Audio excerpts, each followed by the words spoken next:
বন্ধুরা, আগের দিন আমি ফ্রাইড রাইস রান্না দেখিয়েছিলাম, তো আজকে চিল্লি চিকেন রান্না দেখাবো। যদিও ফ্রাইড রাইস চিল্লি চিকেন একই দিনে রান্না হয়েছিল আমাদের, তো ভিডিওটা বড় হয়ে যাবে বলে আমি দেখাইনি। আজকে ফ্রাইড রাইস রান্নাটাই দেখিয়ে দিয়েছি সেদিন, এই জন্য আজকে চিল্লি চিকেন রান্না দেখাবো। তো চিল্লি চিকেনের জন্য প্রথমে মাংসটা ছোটো ছোটো করে কেটে নিতে হবে। এভাবে ছোটো ছোটো করে মাংস কেটে নিতে হবে, হাড় বাদ দিয়ে মাংসটা নিতে হবে। যদিও হাড় থাকে টুকটাক, যদি হাড় থেকে থাকে, নাহলে কিন্তু ভালো লাগবে না চিল্লি চিকেন খেতে। হাড় সহ মাংস যদি করেন তাহলে চিল্লি চিকেন খেতে ভালো লাগবে না। তো মাংসটা এখন ধোয়া হয়ে গিয়ে জলটাকে একদম নিংড়ে নিয়েছি। নিংড়ে নিয়ে এবারে একটা পাত্রে মাংসটাকে রেখে দেওয়া হচ্ছে। মাংসটাকে এইভাবে দেখে নিন, ভালো করে মাংসটাকে এইভাবে কাটতে হবে। তো মাংসটা এখন রেখে দিয়ে এবারে একটা ডিম ফাটিয়ে দিয়ে দেওয়া হলো। ডিম একটা দুটাও দিতে পারেন, কোনো অসুবিধা নেই।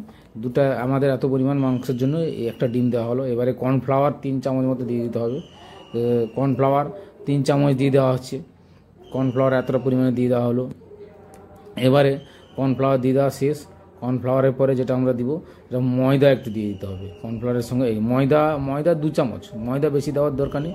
ময়দা বেশি দিলে সেক্ষেত্রে কি হয়ে যায়, একটু আপনার চিল্লি চিকেন না হয়ে গিয়ে চিকেন পকোড়ার মতো হয়ে যায়। ফলে ময়দাটা বেশি দেওয়ার দরকার নেই। ময়দা বেশি দেইনি আমরা, 2 চামচ মতো ময়দা দিয়েছি।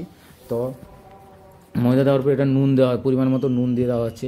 পরিমাণ মতো নুন দিয়ে তারপরে হলুদ গুঁড়াও আপনার 1 চামচ মতো দেওয়া হবে। এটা কাশ্মীরি লঙ্কা গুঁড়া দিয়ে দেওয়া হলো, একটু কাশ্মীরি লঙ্কা। তারপরে সে কাঁচা লঙ্কাও দিতে হয়, কাঁচা লঙ্কাটা পরে দিব। তো গরম মশলা যেটা গুঁড়া করে রাখা ছিল সেটা দিয়ে দেওয়া হলো। তারপরে লেবু একটু চিপড়ে দেওয়া হলো। এবারে এটাকে ভালো করে মিক্সড করে নিতে হবে।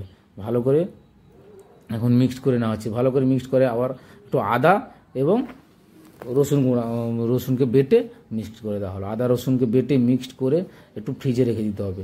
ফ্রিজে অথবা এমনিও রাখতে পারেন, আধ ঘন্টা মতো এটাকে রেখে দিতে হবে।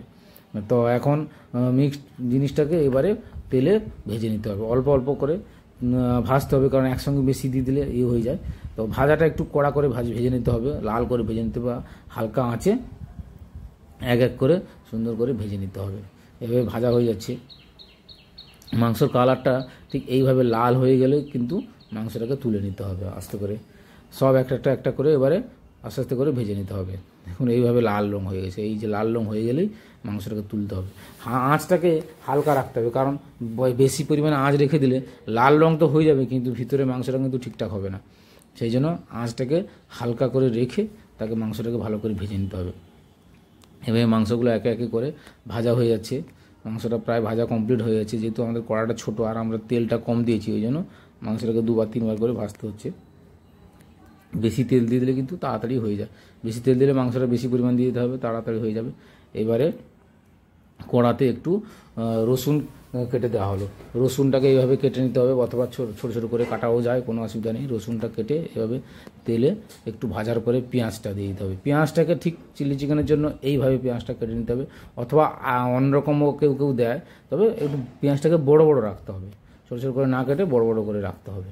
পেঁয়াজটা কিছুক্ষণ নাড়ার পরে আবার একটু আদা বাটা দিয়ে দেওয়া হলো। সঙ্গে রসুন বাটা দিতে পারেন, না দিলেও চলবে। ক্যাপসিকামটাকে এভাবে কেটে দিয়ে দিতে হবে। ক্যাপসিকামটাও দিয়ে দেওয়া হলো। এবারে ভালো করে একটু নাড়তে হবে। এভাবে কিছুক্ষণ নাড়তে হবে অল্প তেলে। তেল বেশি দেওয়ার দরকার নেই এক্ষেত্রে। তারপরে আবার একটু পরিমাণ মতো নুন দিয়ে দেওয়া হলো। এইবারে যেটা মিক্স করে নিতে হবে, টমেটো সস, চিলি সস এবং সয়া সস সবগুলা। টমেটো সসটা বেশি নিতে হবে। Tomato sauce, chilli sauce, soya sauce সবগুলো একটা বাটিতে ভালো করে মিক্সড করে নিতে হবে। টমেটো সসটা বেশি পরিমাণ নিতে হবে। আর সয়া সসটাও, টমেটো সস যতটা পরিমাণ নেওয়া হবে, সয়া সসটা তার ঠিক হাফ নিতে হবে। তো সেক্ষেত্রে সয়া সসটাও তার হাফ পরিমাণ নিয়ে নিতে হবে।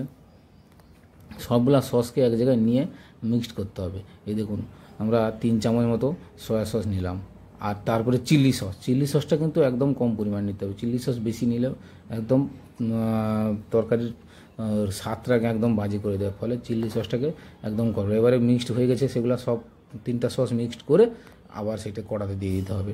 দিয়ে এবারে এটাকে ভালো করে নাড়তে হবে। আবার কিছুক্ষণ এভাবে নাড়ার পরে মাংসটা দিতে হবে। এইভাবে মাংসটা দিয়ে আবারও ভালো করে নাড়তে হবে। এভাবে কিছুক্ষণ নাড়তে হবে। নাড়তে এবারে কাঁচা লঙ্কা, তারপরে আপনার ধনে পাতা একটু দিয়ে আবারও নাড়তে হবে। আবারও ভালো করে নাড়তে হবে। দেখুন, নাড়া হয়ে গেছে, অনেকক্ষণটা নাড়া হয়ে গেছে। এবারে একটু সামান্য পরিমাণ জল দিয়ে দেওয়া হলো। জল সঙ্গে চিনি দিয়ে দেওয়া হলো। চিনিটা বেশি দরকার নেই, কম পরিমাণে চিনি দেওয়া ভালো। তো রান্না কমপ্লিট। এইবারে দেখুন চিলি চিকেন আর আপনার ফ্রাইড রাইস, দারুণ কম্বিনেশান, খুব দারুণ খাবার হয়েছে আজকে।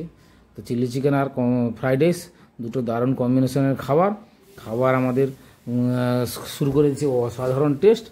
তো বন্ধুরা ভিডিওটা আর বেশি বাড়াবো না, এই পর্যন্ত। দেখাবে আবার পরবর্তী কোনো ভিডিওতে। ততক্ষণ